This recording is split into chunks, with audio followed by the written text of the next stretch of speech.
ಕ್ರಿಸ್ತನ ಮಹಾಪರಿಶುದ್ಧ ನಾಮದಲ್ಲಿ ನಿಮ್ಮೆಲ್ಲರನ್ನೂ ವಂದಿಸುವಂತವನಾಗಿದ್ದೇನೆ. Praise the lord. ಶಾಲೋಮ್. ಈ ಬೆಳಗಿನ ಜಾವದಲ್ಲಿ ವಾಕ್ಯ ಓದಿಕೊಳ್ಳೋಣ. ಯಾಕೋಬನು ಬರೆದ ಪತ್ರಿಕೆ 4ನೇ ಅಧ್ಯಾಯ 16ನೇ ವಚನ 17ನೇ ವಚನ ಓದಿಕೊಂಡು ಸ್ವಲ್ಪತ್ತು ಧ್ಯಾನ ಮಾಡಿಕೊಳ್ಳೋಣ.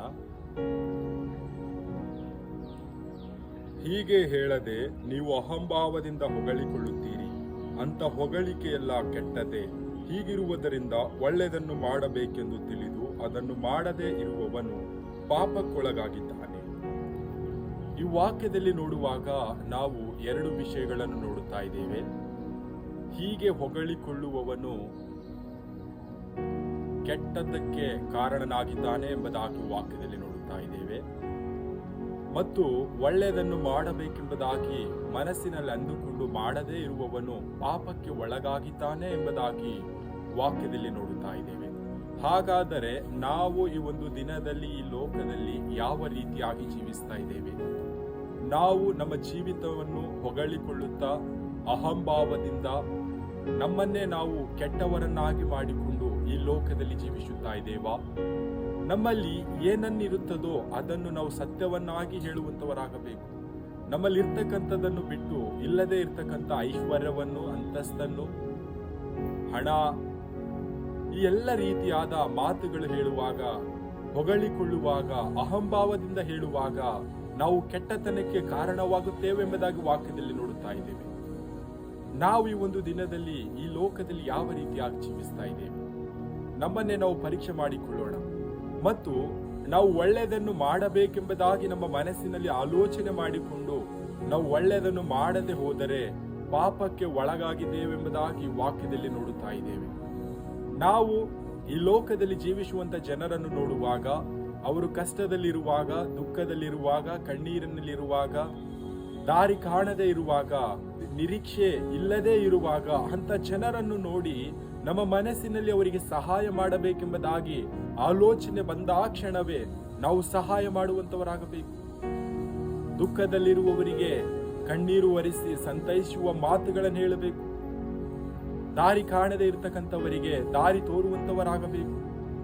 ನಿರೀಕ್ಷೆ ಇಲ್ಲದೆ ಜೀವಿಸುವಂತವರಿಗೆ ನಿರೀಕ್ಷೆಯ ಮಾತುಗಳನ್ನು ಹೇಳಿ ನಿರೀಕ್ಷೆಯ ಜೀವಿತವನ್ನು, ಪರಲೋಕ ರಾಜ್ಯವನ್ನು ಅವರಿಗೆ ಹೇಳುವಂತವರಾಗಬೇಕು, ತಿಳಿಸುವಂತವರಾಗಬೇಕು.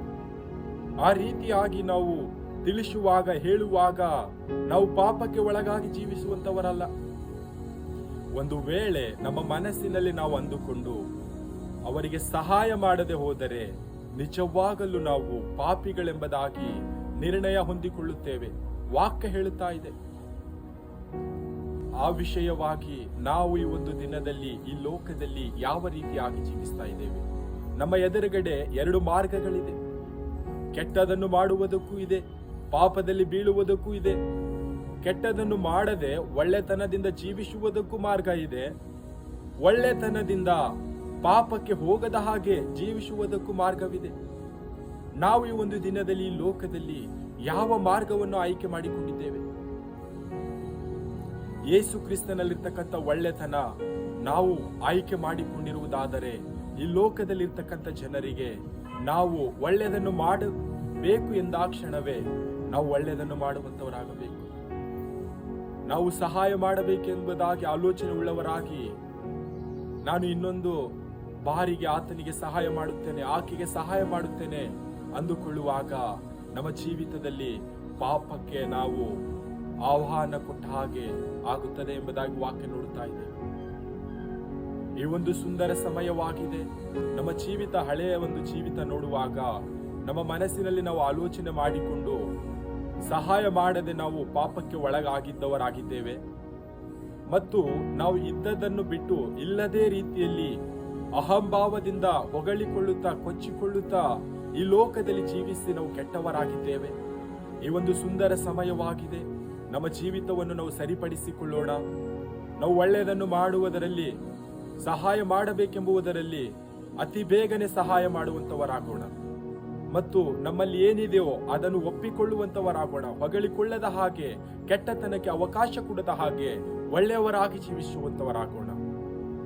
ಸಹಾಯ ಮಾಡುತ್ತಾ ನೀತಿಯ ಜೀವಿತವನ್ನು ನಾವು ಜೀವಿಸುವಂತವರಾಗೋಣ. ಕರ್ತನು ಈ ವಾಕ್ಯ ನಮ್ಮೆಲ್ಲರ ಆತ್ಮೀಯವಾಗಿ ಆಶೀರ್ವದಿಸಲಿ. ಆಮೇನ್.